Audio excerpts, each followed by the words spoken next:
परमेश्वर के धन्य नाम की महिमा हो। प्रभात मनन के सत्र 1404 में आप सभी का बहुत ही विनम्रता के साथ स्वागत करता हूं। आइए आज का मनन के लिए हम पढ़ते हैं पहला तीमुथियुस अध्याय 6 पद 9। पर जो धनी होना चाहते हैं वे ऐसी परीक्षा और फंदे और बहुत सी व्यर्थ और हानिकारक लालसाओं में फंसते हैं जो मनुष्यों को बिगाड़ देती है, विनाश के समुद्र में डुबा देती है।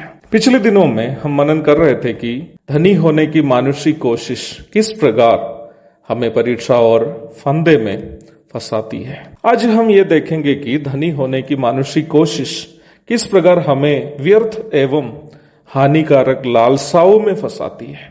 लालसा अथवा डिजायर शब्द शरीर की अभिलाषा को दिखाने वाला एक शब्द है।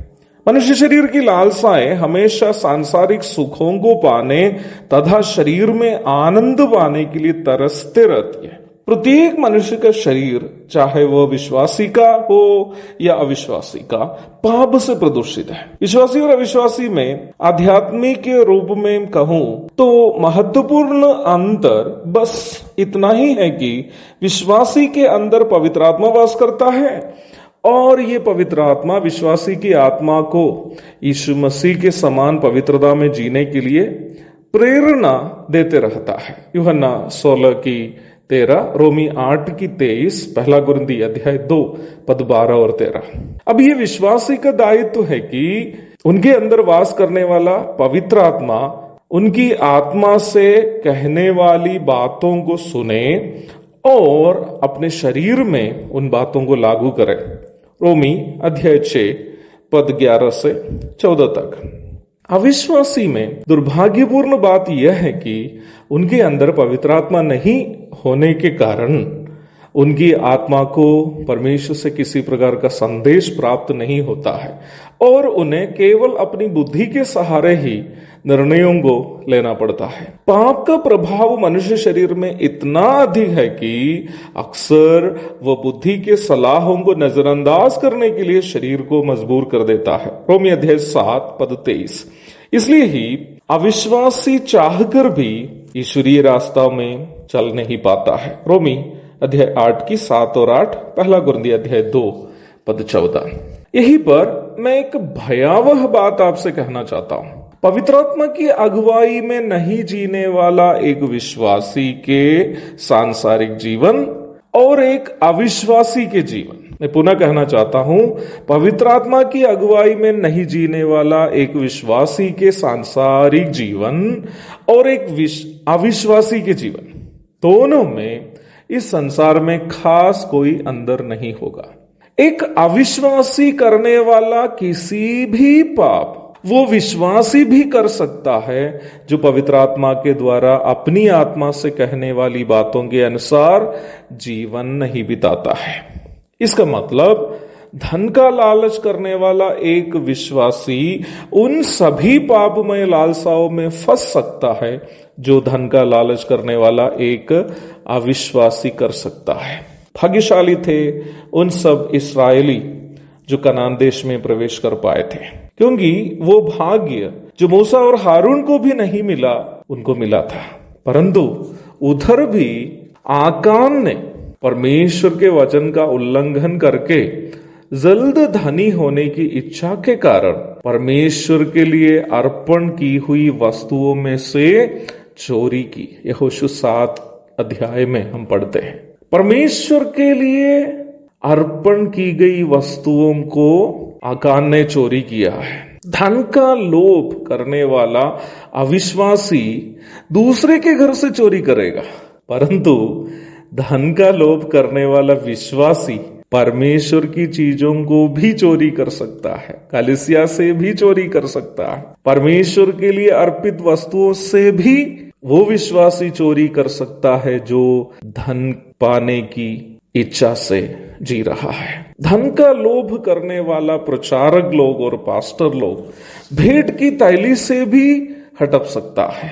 मैं ये नहीं बोल रहा हूं कि सभी प्रचारक लोग और सभी पास्टर लोग चोर हैं, परंतु मुझे दुख के साथ कहना भी पड़ता है उस प्रकार के लोगों की संख्या मसीहत में कम भी नहीं है। नबी एलीशा का दास गेहजी सीरिया के सेनाध्यक्ष नामान के पीछे पीछे दौड़कर अपने स्वामी के नाम में झूठ बोलकर चांदी और कीमती कपड़े आदि अपना लिया। दूसरा राजा अध्याय 5 के 22 और 23 पदों में हम पढ़ते हैं।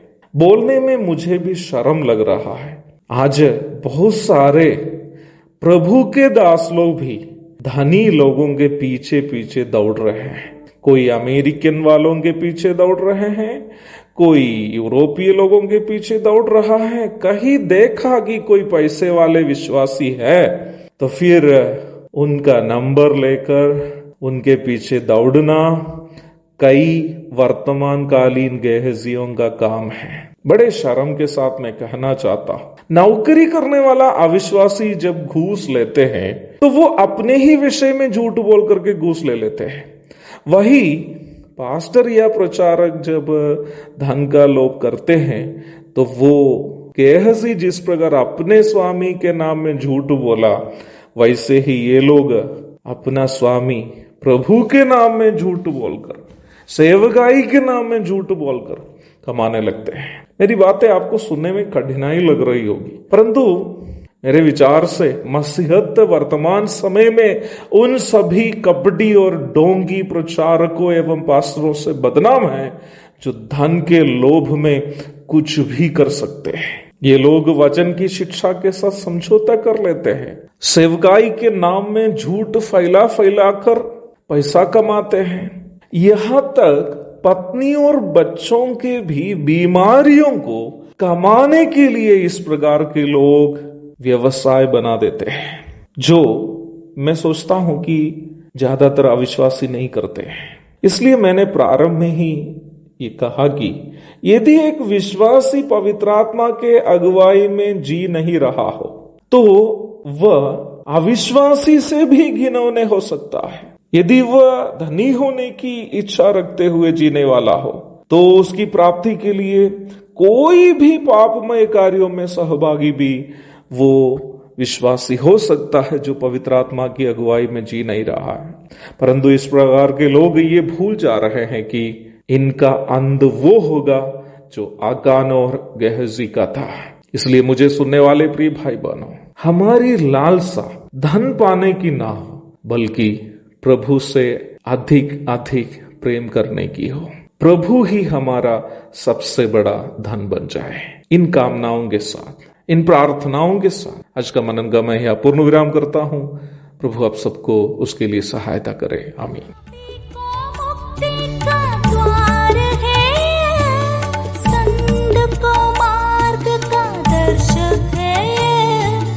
विश्वास जो करते हैं उसके